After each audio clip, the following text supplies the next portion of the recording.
Elizabeth, how many parents are making this choice to hold off on vaccinations despite whether or not they're advised to get them for their kids? You know what, Allie, it's a minority of patients. Most patients are doing what pediatricians tell them and are getting their vaccines on schedule. But a small but significant number are sort of deciding to do things a little bit differently. So let's take a look at the specific percentages. 2% of parents are saying, I don't want any vaccines for my child. This is a really extreme and many would say really dangerous point of view.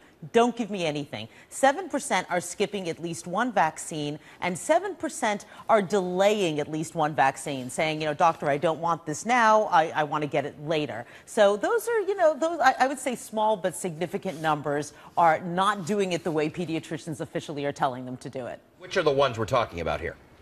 Well, there's about a dozen vaccines that kids are supposed to get, everything from polio to the flu to MMR, which is measles, mumps, and rubella. And people have different opinions on different ones. Now, I really should point out here that a big chunk of the parents who decided to skip a vaccine and said, I don't want it, they were skipping the H1N1 shot, which at the time that they did this study was a separate shot. And it was new and I think scared a lot of parents. So a lot of parents were saying, gee, this H1N1 thing, I don't know about this. Let's not get it at all.